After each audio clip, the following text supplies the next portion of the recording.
Olá, meu querido irmão, minha querida irmã! Salve Maria Santíssima! Seja muito bem-vindo, seja muito bem-vinda ao nosso 15º vídeo dessa série maravilhosa, onde estamos falando da leitura do Evangelho segundo São Mateus. Um capítulo por dia, durante 28 dias, estamos quase lá, já passamos da metade, e assim faremos a leitura de todo o Evangelho segundo São Mateus. Se você ainda não assistiu aos primeiros vídeos, acesse aqui no texto do vídeo o link da playlist com os vídeos completos, 1, 2, 3, 4, para você fazer a sequência e ler conosco todo o Evangelho e receber de Deus toda essa maravilha que diariamente Ele tem nos dado para a honra e glória do Senhor Jesus. Também no final do vídeo eu vou deixar aqui em cima para você o link, a playlist aqui em cima para você clicar e acessar. Não deixe de assistir, é muito importante você assistir do começo para você pegar o contexto e receber a plenitude daquilo que Deus tem para nós. Mas hoje, como eu disse, vamos lá para o capítulo 15. Pegue aí na sua casa, a partir do versículo 1. Diz assim: Alguns fariseus e escribas de Jerusalém vieram um dia ter com Jesus e lhe disseram: Por que transgridem teus discípulos a tradição dos antigos?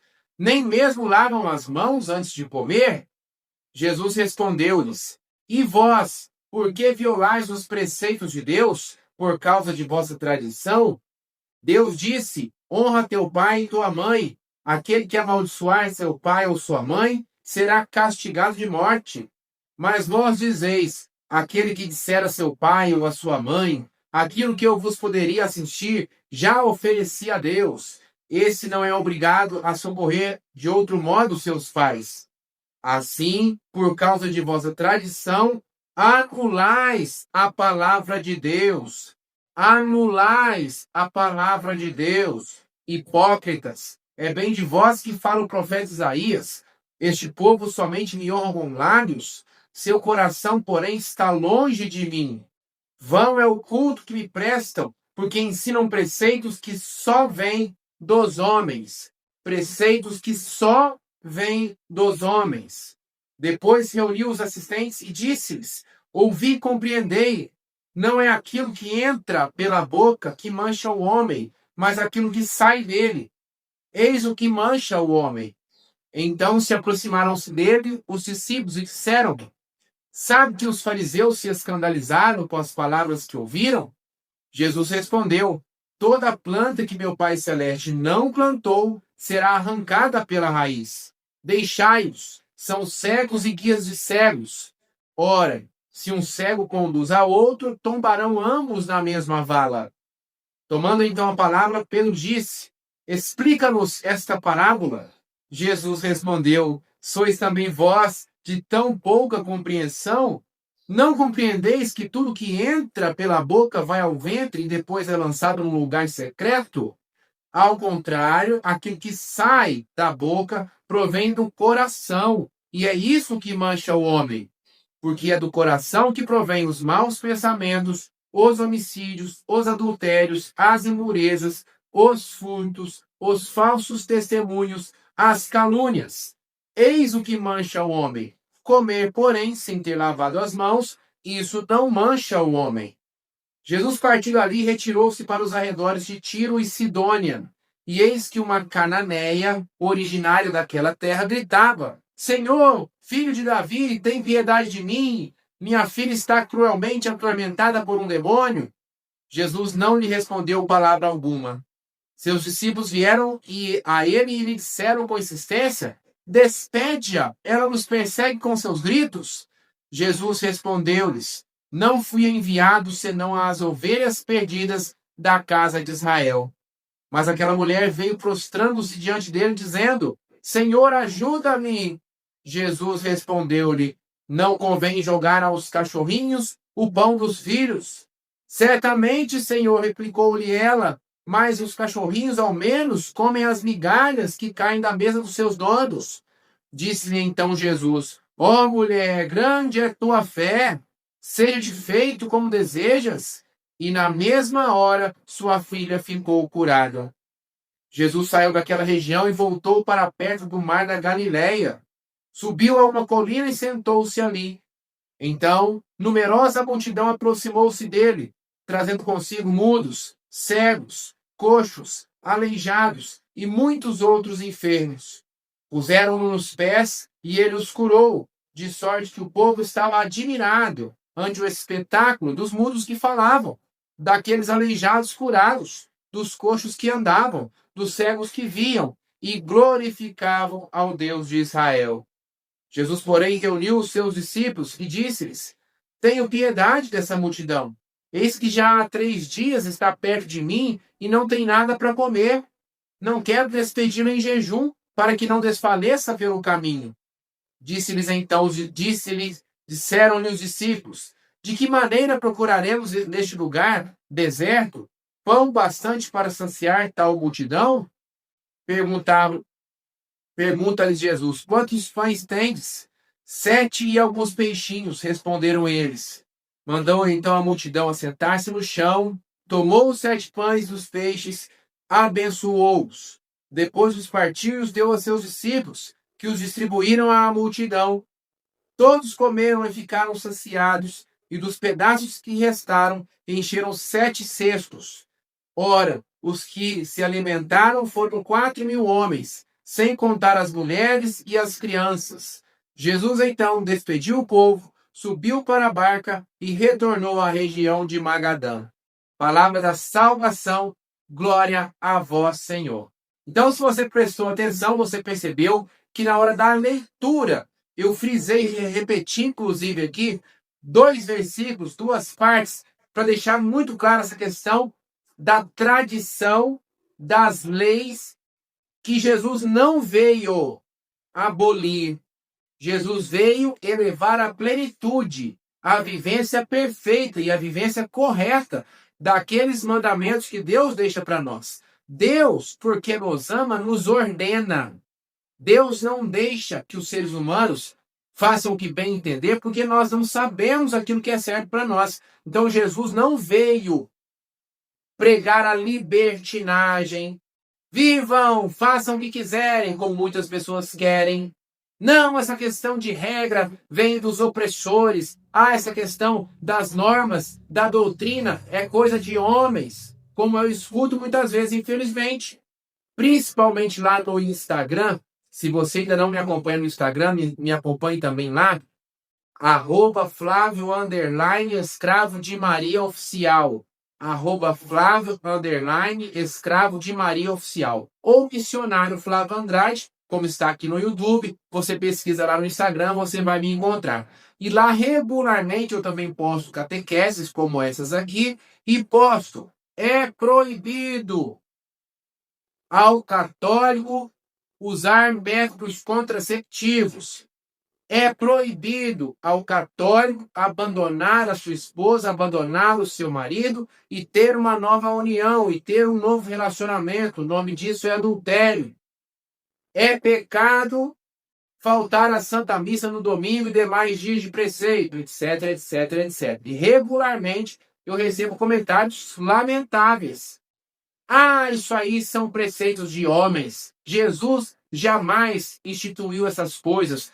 Flávio, você está parecendo os fariseus daquela época de Jesus, que só vomitavam regras, etc, etc. Você imagina aí, não é, a quantidade de xingamentos que eu recebo todos os dias para a honra e glória do Senhor Jesus. Fico muito feliz com isso. Então, para você entender que não é nada disso que as pessoas entendem, que as pessoas erroneamente entendem, por isso que eu frisei com você o que Jesus disse para aqueles fariseus hipócritas. Ou melhor, versículo 6.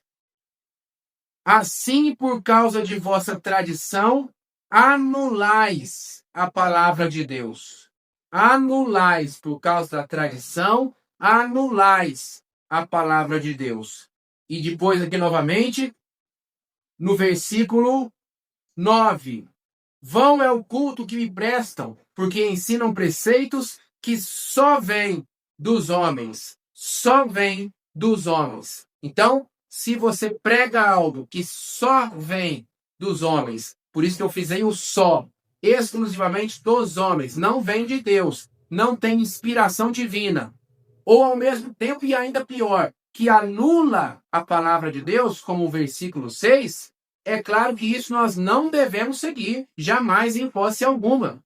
Mas a Igreja Católica Apostólica não tem qualquer tipo de norma, de lei, de doutrina que se encaixe nisso aqui. Muito pelo contrário.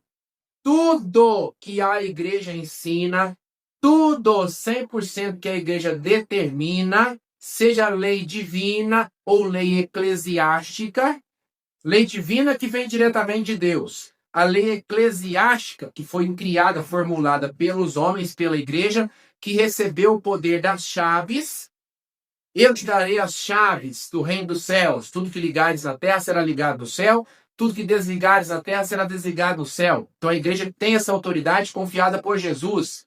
Mas tudo que a igreja ensina está muito bem amparado, respaldado. Em muitos casos consta explicitamente na palavra de Deus. Jamais anula a vontade de Deus e muito menos é preceito só dos homens. Então preste atenção nisso, para você não ser enganado por aquelas pessoas libertinas que querem viver a vida, deixa a vida me levar, deixa a vida leva eu, esbanjando, não querem rezar, preguiçosas, querem fazer o que der na telha e acham que no final de tudo vai dar tudo certo e eu vou para o céu. Jesus mesmo nos fala, quem quiser ganhar essa vida vai perdê-la.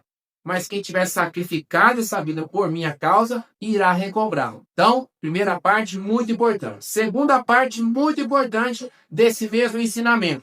Jesus não está criticando as normas de higiene. Claro que não.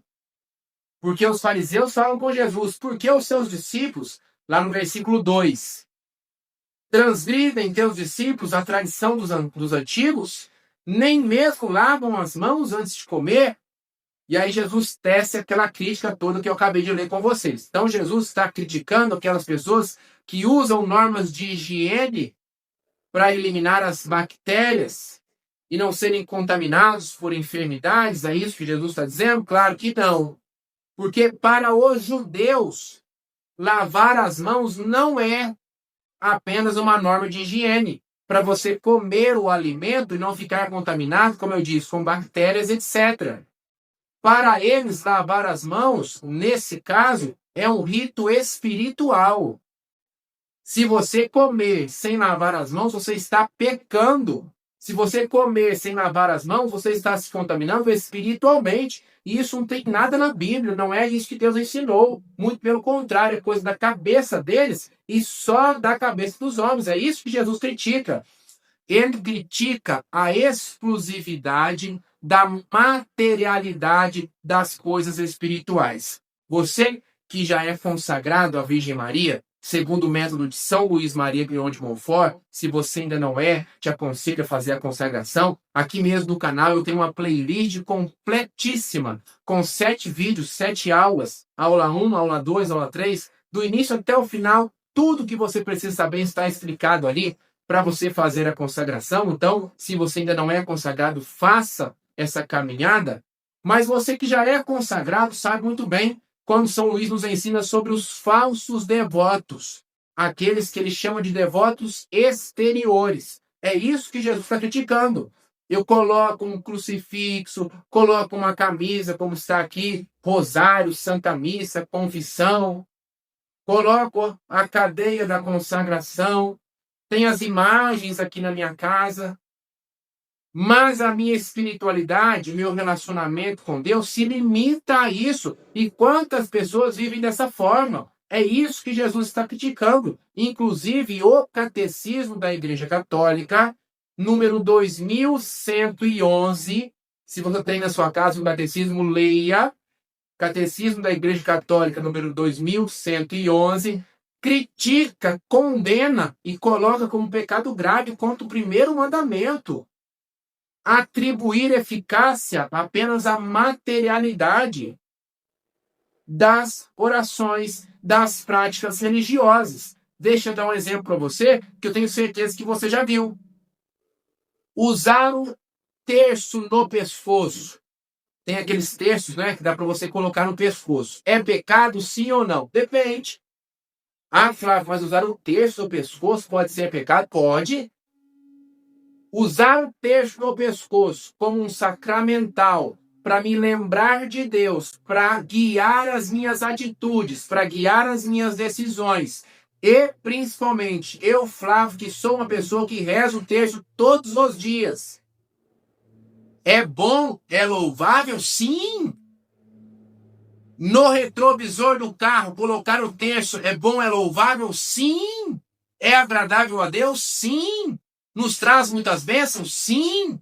Desde que eu siga isso que eu acabei de dizer. Agora, como muitas pessoas, infelizmente, comprei um carro novo, ou um novo carro, que é a mesma coisa, nessa circunstância que eu quero explicar. Não rezo o terço, vou à missa o dia que der, vivo no pecado, saio com o carro para me embriagar, para fazer coisas erradas, etc, etc. Não sei nem rezar a Ave Maria direito, e aí penduro um tercinho lá no retrovisor, porque Deus vai me proteger. Superstição.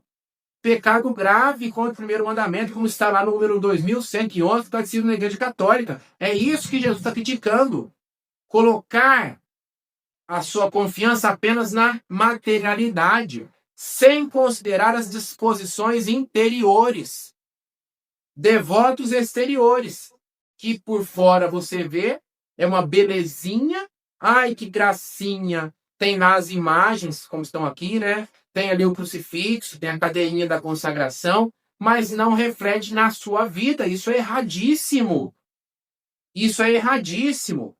A nossa aparência exterior, as nossas atitudes têm que necessariamente refletir aquilo que está no nosso coração. A parte exterior é importante também, mas ela tem que nascer do nosso interior.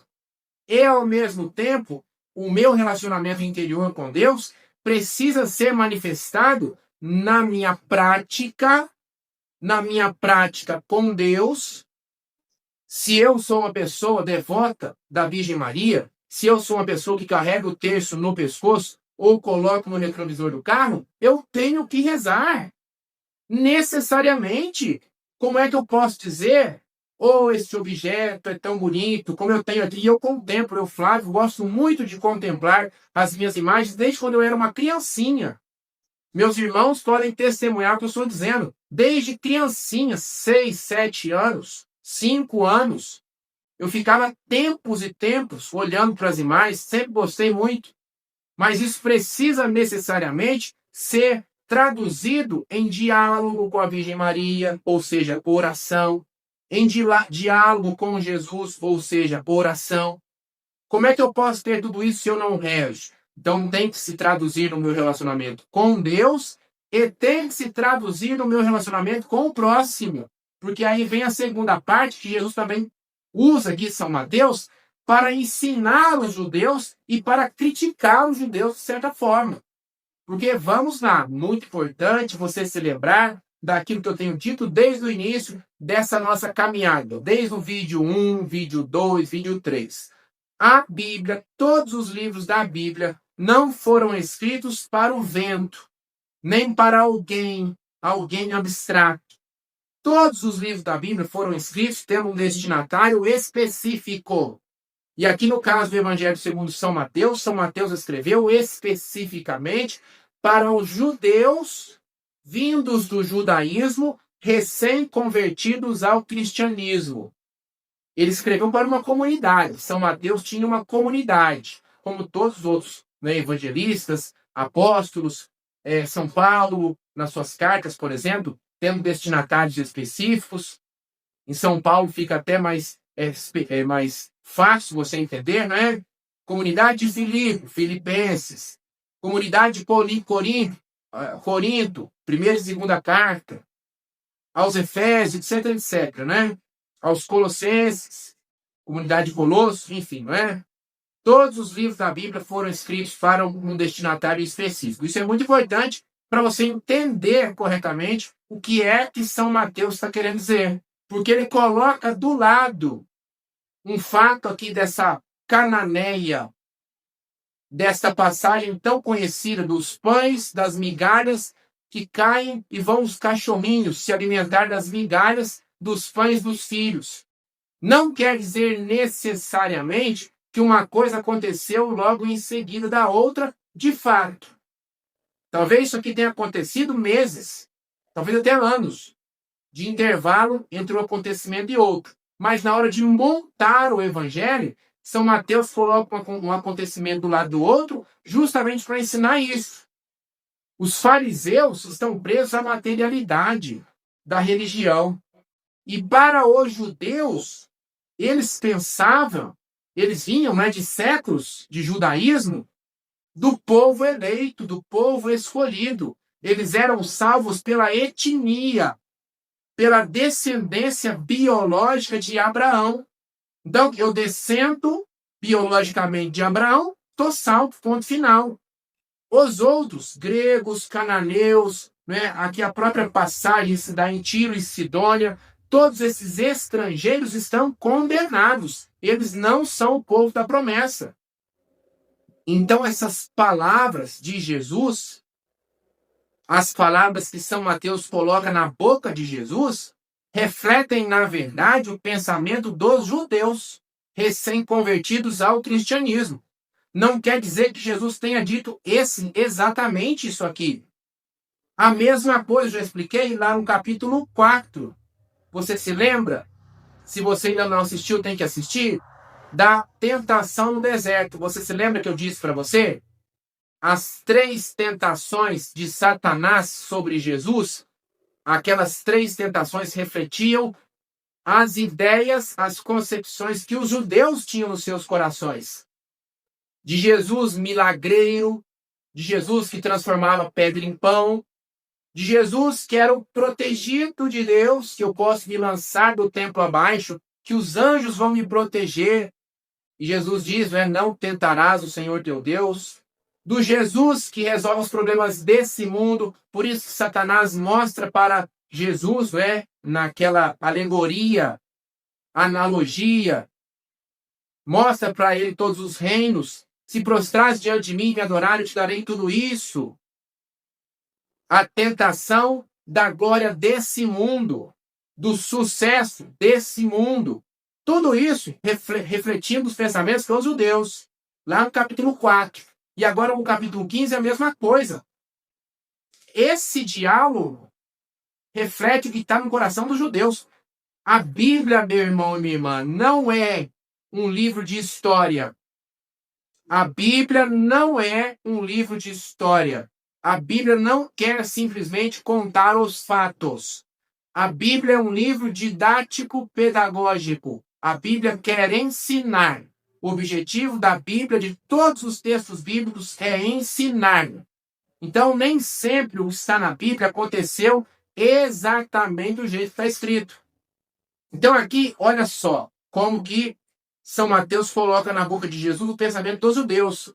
Não, essa mulher é cananeia, ela é pagã. Versículo 24. Não, Jesus respondeu, não fui enviado, senão as ovelhas perdidas da casa de Israel. Ou seja, ela não é de Israel, sai para lá. Ou no versículo 23, os discípulos disseram a Jesus, despede-a. Ela nos persegue com seus gritos, ou seja, está nos atrapalhando. Mas, graças a Deus, a mulher insistiu, Senhor, ajuda-me. Não convém jogar aos cachorrinhos os pães dos filhos. Certamente, Senhor, replicou-lhe ela, mas os cachorrinhos, pelo menos, comem as migalhas que caem da mesa dos seus donos. E aí vem o arremate. E aí vem a inversão. E aí vem o choque de São Mateus para ensinar. Para ensinar, não simplesmente para relatar os fatos. Vem o choque, o espanto de Jesus. Ó mulher, versículo 28. Opa, Jesus foi espantado. Ó mulher, grande é a tua fé, seja feito como desejas. E na mesma hora, sua filha ficou curada.